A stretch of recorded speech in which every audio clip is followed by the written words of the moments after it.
সাম্প্রতি বিসিএসগুলোতে দেখা যাচ্ছে ক্যাডার হিসেবে সুপারিশপ্রাপ্ত হওয়ার পেছনে একটা উল্লেখযোগ্য বাধা হচ্ছে রিটেনে ফেল করা। বিগত বিসিএসে দেখা গিয়েছে যে যত ছেলেমেয়েরা লিখিত পরীক্ষা দিচ্ছে এর অধিকাংশই পাশ করে যাচ্ছে, হাতে গোনা দু একজন ফেল করে যাচ্ছে। এখন প্রেক্ষাপটটা ভিন্ন। এখন হাতে গোনা দু একজন পাশ করতেছে।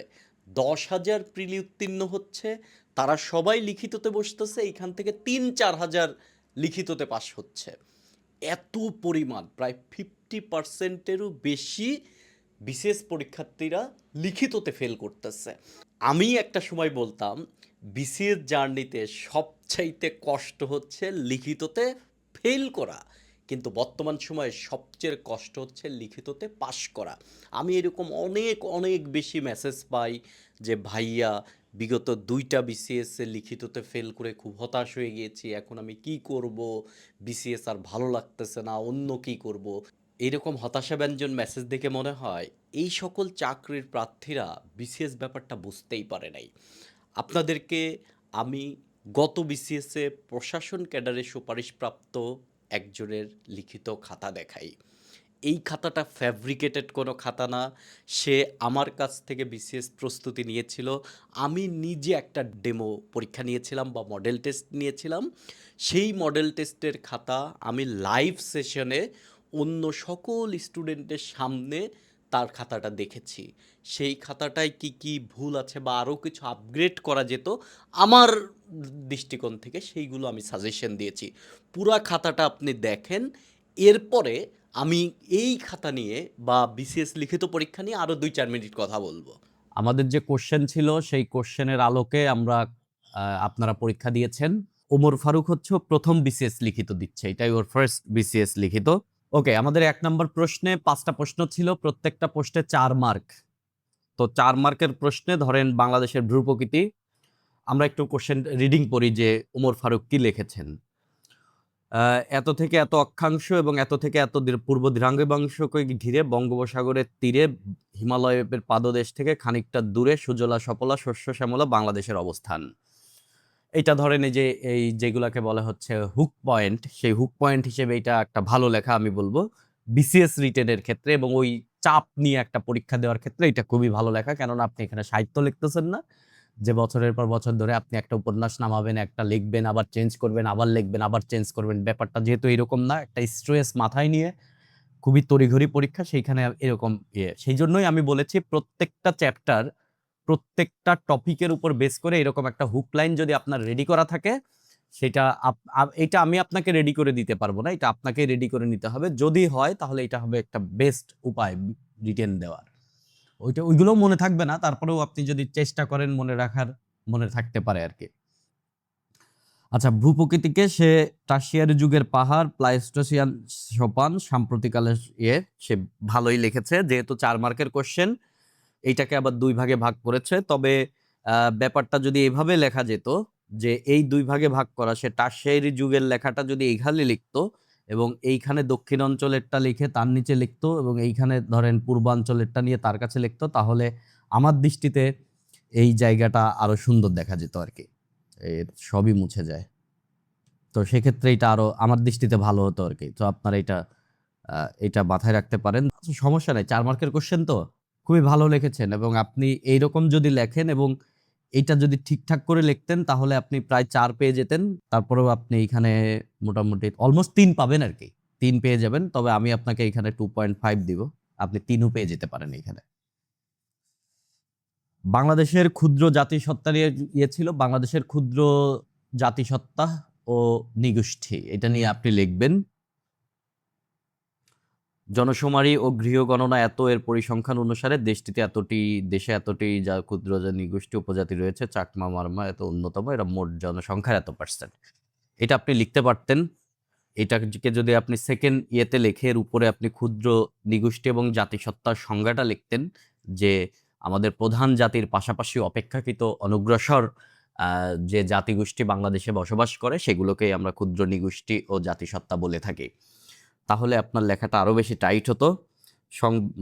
গণপ্রজাতন্ত্রী বাংলাদেশ রাষ্ট্রের সংবিধান লেখা, বাংলাদেশের সংবিধান ২৩-এর ক বলে বলে তারা বাংলাদেশের স্বীকৃত এবং তাদের সংস্কৃতি রক্ষার্থে রাষ্ট্রের দায়িত্বপূর্ণ। হ্যাঁ, দেশের পার্বত্য 12টি অঞ্চল আছে।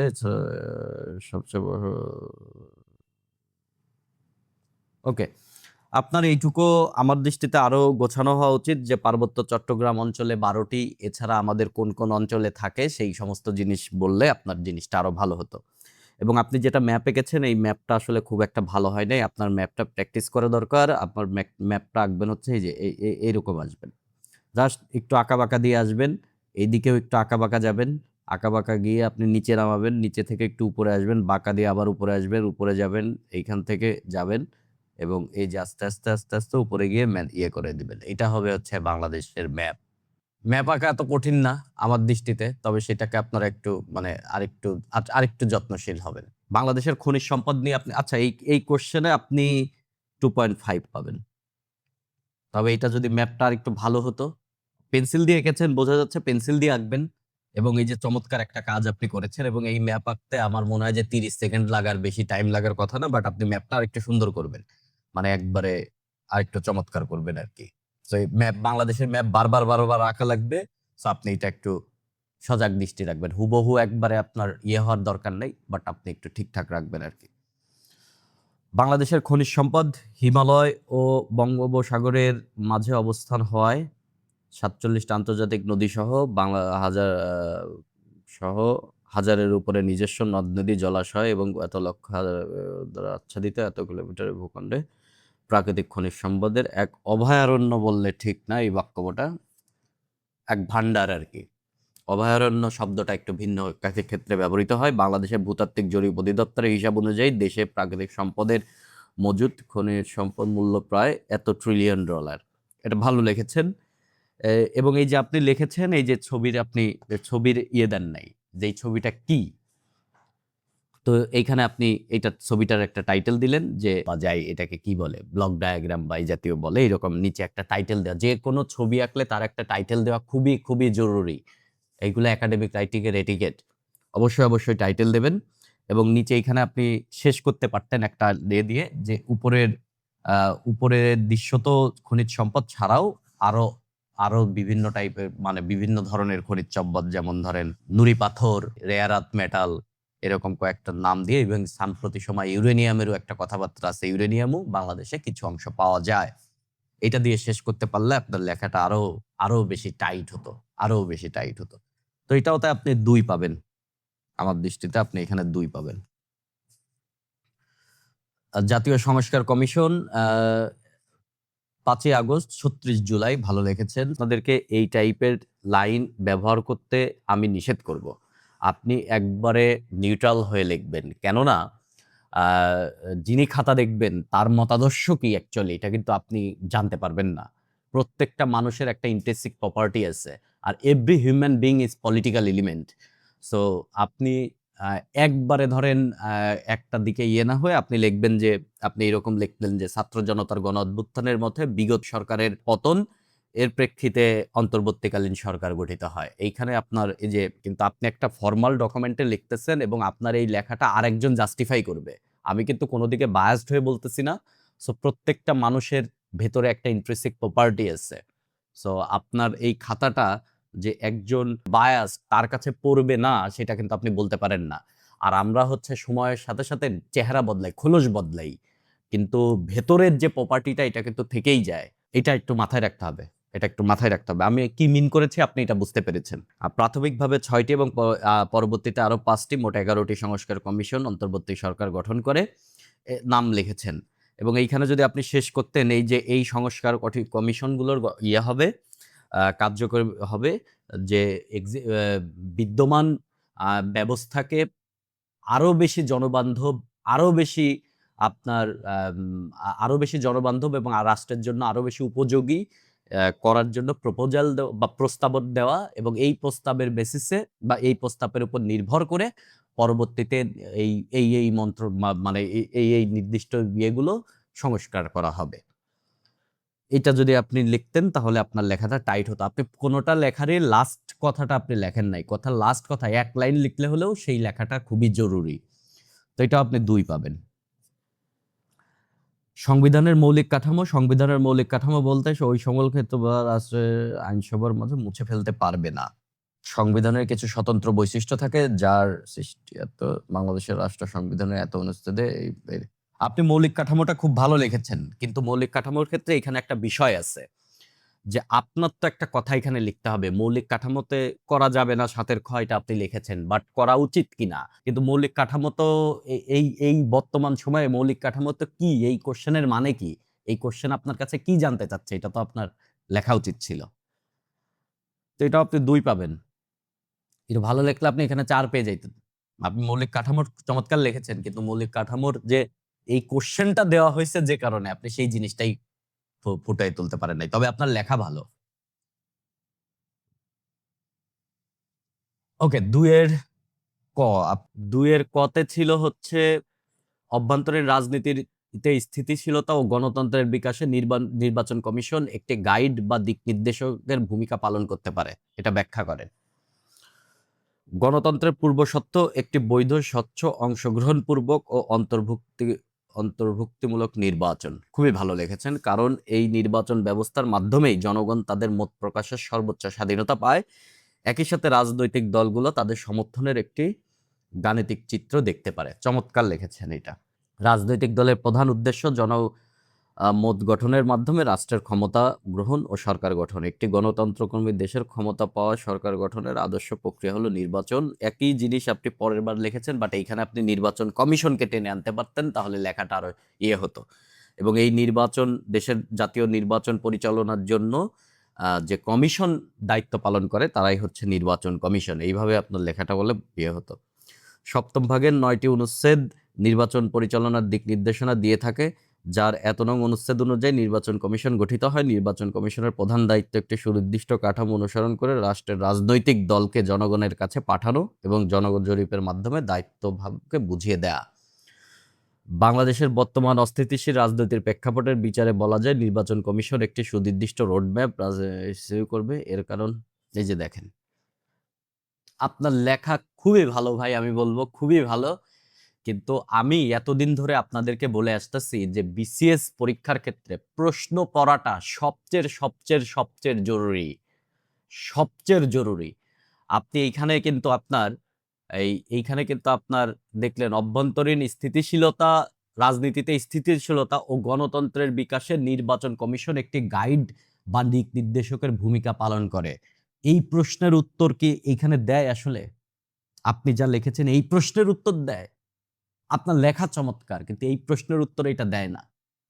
আপনার লেখা উচিত ছিল নির্বাচন কমিশন একটা স্বচ্ছ ভোটার তালিকা প্রণয়ন করবে, একটা নির্বাচনী অঞ্চল নির্ধারণ করবে এবং বাংলাদেশের অন্যান্য প্রশাসনিক আইন শৃঙ্খলা বাহিনীর সমন্বয় করে নির্বাচনে অংশগ্রহণ নিশ্চিত করবে এবং নির্বাচনের আচরণ বিধি, আরপিও ইত্যাদি নির্বাচন বিষয়ক আইনের সঠিক প্রয়োগের মাধ্যমে নির্বাচনের নির্বাচনের তফসিল ঘোষণা, নির্বাচনের প্রস্তুতি, নির্বাচন মানে ভোট গ্রহণ, ভোট পরবর্তী ভোট গণনা এবং নির্বাচনে নির্বাচিত প্রতিনিধির কাছে ক্ষমতার মানে নির্বাচনের প্রতিনিধির নাম ঘোষণা এবং তাদের কাছে ক্ষমতা হস্তান্তর, এই সমস্ত বিষয়ে নির্বাচন কমিশন দায়িত্ব পালন করে।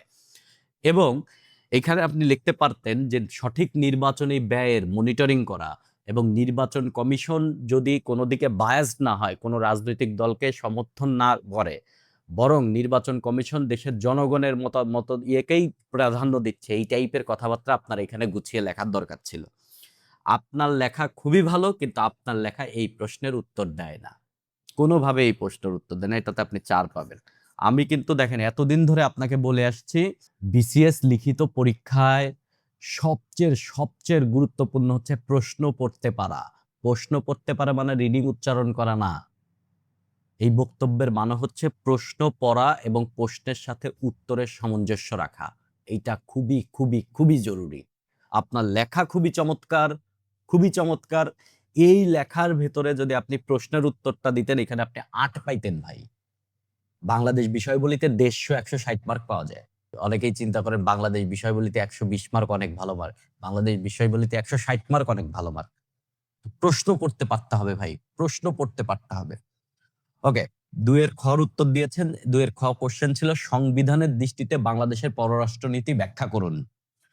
সংবিধানের আলোকে বাংলাদেশের পররাষ্ট্রনীতি, বাংলাদেশের জনগণ তাদের সংবিধানের প্রস্তাবনাতে বিশ্বের সাথে তাদের সম্পর্কের ভিত্তির অঙ্গীকার ঘোষণা করেছেন। মানবজাতির প্রগতিশীল আশা আকাঙ্ক্ষার সহিত সংগতি রক্ষা করিয়া আন্তর্জাতিক শান্তি ও সহযোগিতার ক্ষেত্রে পূর্ণ ভূমিকা পালন করার ঘোষণা। এটা খুবই ভালো লিখেছেন এবং এটা ব্লু কালারে আপনার লেখা প্রয়োজন। এটা অবশ্যই ব্লু কালারে লিখবেন। এবং যেভাবে আপনি কোটটাকে মাঝখানে নিয়ে লিখেছেন, এটা খুবই চমৎকার। প্রেজেন্টেশনটা এরকমই হওয়া উচিত। তাছাড়াও সুনির্দিষ্ট অনুচ্ছেদের মাধ্যমে 25 নম্বর অনুচ্ছেদ কিন্তু আপনি ডাইরেক্ট লিখেছেন। আপনার এখানে লেখা উচিত ছিল সংবিধানের 25 নম্বর অনুচ্ছেদ বা সংবিধান রাষ্ট্র পরিচালনার মূলনীতির 25 নম্বর অনুচ্ছেদ আমাদের পররাষ্ট্রনীতির মূল ভিত্তি এবং 25 নম্বর অনুচ্ছেদ যা বলে, এইভাবে লেখা উচিত ছিল। মানে আপনার এই জিনিসটাকে বক্তব্যের সাথে টেনে নিয়ে আসা, না হলে ছাড়া লাগে জিনিসটা। আন্তর্জাতিক শান্তি, নিরাপত্তা, সংহতি, জাতীয় এই যেভাবে লিখেছেন আপনি এরকমই, মানে আপনার হুবহু ইয়েটা লেখার দরকার নাই। ঠিক আছে, হুবহু লেখার দরকার নাই, ভালো লিখেছেন, কিন্তু আরো কারেকশন করা যেতে পারত। 63তে কি বলেছেন, লিখেছেন যে যুদ্ধ অবশ্যই সংসদের পরামর্শ নিতে হবে, আন্তর্জাতিক সকল চুক্তির জনপ্রতিনিধিদের সামনে উপস্থাপন করা হইবে। এবং এখানে আরো একটা কথা বলা উচিত ছিল যে বাংলাদেশ সংবিধান বলে বাংলাদেশ ফিলিস্তিন জনগণের মুক্তির আন্দোলনকে সমর্থন করে এবং এটা করে। ঠিক আছে, লিখেছেন আপনি, কিন্তু এইখানে আরো কথা বলা উচিত ছিল। বৈদেশিক বিভিন্ন যে উপাধির জন্য আপনার রাষ্ট্রপতির পরামর্শ নিতে হবে, এই বিষয়গুলো আপনার এখানে ফুটিয়ে আনা উচিত ছিল। তবে আপনি ভালো লিখেছেন, এটাকে আরো বেশি ভালো করা যেত। এটাকে আপনি 8 মার্ক পাওয়া যাওয়ার মতন লেখা আপনি লিখতে পারতেন, যতটুকু কারেকশন করতে বলেছি। এই প্রশ্নই আসবে তা না, প্রশ্ন এটার, আমি একটা প্রশ্ন, এটা একটা রেফারেন্স, এটার উপর বেস করে আপনি লিখবেন আর কি। তো এখানে আপনি ভালো পাবেন, 6 মার্ক পাবেন, এটা 8 মার্ক পেয়ে যেতে পারতেন আপনি। 5 নম্বরে এরপরে চলে গেছেন আপনি। 5 নম্বরের কোশ্চেন, 5-এর ক কোশ্চেন ছিল হচ্ছে বাংলাদেশের অর্থনীতি পুনর্গঠনে সরকারি ও বেসরকারি খাত কেমন ভূমিকা পালন করতে পারে বলে আপনি মনে করেন। বাংলাদেশের সরকারি ও বেসরকারি খাতের ভূমিকা, এইটা কখনোই হুকলাইন না, হুকলাইন এরকম না। আপনি লিখতেন বাংলাদেশের অর্থনীতি পুনর্গঠনে সরকারি খাতের পাশাপাশি সরকারি প্রতিষ্ঠানগুলোর দায়িত্ব পালন যতটা জরুরি, ঠিক তেমনভাবে বেসরকারি খাতকে সরকারি খাতের সাথে একত্রিত হয়ে দেশের অর্থনীতি পুনর্গঠনে গুরুত্বপূর্ণ ভূমিকা পালন করা অতীব জরুরি। কেননা সরকারি খাত এবং বেসরকারি খাত মিলিয়েই একটা আমূল পরিবর্তন আনা সম্ভব। এভাবে হুকলাইন লিখতে আরো ভালো লেখা যায়। আমি তো আর প্রিপারেশন নিই না, এই জন্য আমি বলতে পারতেছি না ভালো। যাই হোক, আরো চমৎকারভাবে বলা যেত এটা। বাংলাদেশ সরকারি খাতের ভূমিকা আমি লিখেছেন, বাংলাদেশ গ্রহণ করেছে, রেপো রেট বৃদ্ধি করে 10% করেছে, তবে টাকা ছাপানো বন্ধ করলেও তারল্য সংকট কমাতে আরো এত কোটি টাকার মতন ছাপিয়েছে, এক্ষেত্রে কিছুটা সতর্ক থাকতে হবে। কোশ্চেন ছিল কেমন ভূমিকা পালন করতে পারে বলে আপনি বলেছেন। আপনি কেমন ভূমিকা পালন করতে পারে, কিন্তু এইখানে আপনি পারে মানে ভবিষ্যৎবাণী আপনি করবেন। তো এখানে ভবিষ্যৎবাণী করাটা বেশি জরুরি ছিল, বাট অতীতে কি করেছে তারা সেইটার সাথে সাথে ভবিষ্যৎবাণী করাটা খুবই জরুরি ছিল। গত 3 মাসে রেকর্ড হারে রাজস্ব ঘাটতি হয়েছে, প্রায় 2000 কোটি টাকার মতন কম আদায় হয়েছে, এক্ষেত্রে আরো নজর রাখতে হবে। এই ধরনের কথাবার্তা লেখা যাবে না। আপনি লিখতেন যে রাজস্ব খাতের সংস্কারের জন্য আম অর্থনৈতিক টাস্কফোর্স এবং অর্থনৈতিক শ্বেতপত্র ইত্যাদিতে যে সমস্ত দেওয়া হয়েছে এবং বরেণ্য অর্থনীতিবিদদের এবং IMF এর কোলাবরেট করে যেসব নেওয়া যায়, সাম্প্রতিক ট্যাক্স বৃদ্ধি করেছে, সেই সমস্ত বিষয় লিখতে পারেন। আপনি এখানে লিখতে পারতেন বাংলাদেশের যে পরিমাণ টিন আছে সেই পরিমাণ রিটার্ন জমা পড়ে না, 50%-এরও কম হয়তো রিটার্ন জমা পড়ে। তো এই সমস্ত ক্ষেত্রে করের আয়তা বাড়ানো এবং কর কর কর রিটার্ন দাখিল যেন সবাই নিশ্চিত করে 100%, এদিকে ভূমিকা রাখা যেত। আপনি প্রশ্ন করতে পারেন নাই। দীর্ঘমেয়াদী ও ব্যয়বহুল পরিকল্পনা অযাচিত উন্নয়ন প্রকল্প স্থগিত করে স্বল্পমেয়াদী এবং স্থগিত করা যেটা নির্দিষ্ট পর্যায়ে চলে গেছে সেগুলো স্থগিত না করে আপনি বলা উচিত ছিল যে সামনে যেন এরকম না হয় এবং সেইগুলো যেন জনবান্ধব হয়, কসমেটিক ডেভেলপমেন্ট না হয়, এই সমস্ত আপনার হওয়া দরকার ছিল। এনবিআর ভ্যাট ট্যাক্স আদায়ের ক্ষেত্রে সৃজনশীল পদ্ধতি অনুসরণ করে পাচারকৃত অর্থ এত বিলিয়ন ডলার ফেরত আনতে বাংলাদেশ ব্যাংক গঠিত টাস্কফোর্স সহায়তা করা। শুধু টাস্কফোর্স এটা সহায়তা করতে পারবে না, এটা আন্তর্জাতিক বিভিন্ন প্রতিষ্ঠানের সাথে কোলাবরেট করতে হবে, সেই সমস্ত জিনিস এখানে তুলে আনা। আপনার লেখা খুবই ভালো ভাই, একটু যদি গুছিয়ে লেখেন বিসিএস এর টপ করবেন ভাই। কোশ্চেন পড়তে পারতে হবে, প্রশ্ন পড়তে পারতে হবে। হাতের লেখা ভালো এটা বলতেছি না, আপনার লেখা ভালো, মানে এই যে একটা অবস্থান হাতের লেখা একটা আপেক্ষিক জিনিস, ভালো খারাপ হতেই পারে। আপনার লেখা হাতের লেখাও ভালো, কিন্তু আপনার আরো ভালো হাতের লেখা খারাপ দেখে একজন ভালো পাবে তা না, বাট আপনার লেখার ধরন ভালো। বাণিজ্যিক ব্যাংক ক্ষুদ্র মাঝারি শিল্পের বিনিয়োগ করার মাধ্যমে স্থানীয় অর্থনীতিকে চাঙ্গা করা, চমৎকার কথা লিখেছেন। আমদানি রপ্তানির স্বচ্ছতা ফিরিয়ে আনতে হবে, এবং এটা ভালো লিখেছেন। বিদেশি বিনিয়োগ আকর্ষণ করা অবশ্যই লিখবেন। এই যে বর্তমান সময়ে আমাদের বিডায়ের নতুন মহাপরিচালক বেশ চমৎকার উদ্যোগ প্রেজেন্টেশন করতেছেন, এই সমস্ত বলবেন যে এরকম একাডেমিক ডিপ্লোমেসির মাধ্যমে আমাদের যারা আরো স্কলার বাংলাদেশের বাইরে আছেন তাদেরকেও দেশে এনে, মানে যোগ্যদেরকে দেশে এনে যোগ্য জায়গায় বসিয়ে দেশের অর্থনীতিকে একটা আমূল পরিবর্তন আনা সম্ভব বলে আমি মনে করি। এ জাতীয় বক্তব্য দিতে হবে। এক্ষেত্রে রেফারেন্স হিসেবে মালয়েশিয়ার অর্থনীতির পুনর্গঠনকে একটা রেফারেন্স হতে পারে। মাহাথির মোহাম্মদ সেম কাজটা করেছিলেন। ওকে, এনজিও নারীদের প্রয়োজনীয় ঋণ দেওয়ার মাধ্যমে এবং সচেতনতার মাধ্যমে গার্মেন্টস সেক্টর লিখেছেন আপনি। এটা আর একটু ভালো করতে পারলে আপনি এখানে 8 পেয়ে যেতেন, আপনি এখানে 6 পাবেন।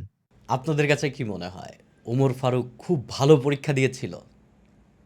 একবারে এমন খাতা লিখেছে যে খাতা মনে হয় লেমিনেটিং করে ঘরে সাজিয়ে রেখি, যে খাতা মানুষের কাছে দিই যে তুমি এটা পড়ো, এইরকম কি? এরকম কিন্তু না, এটাই একটা রিয়াল বিসিএস পরীক্ষার্থীর খাতা।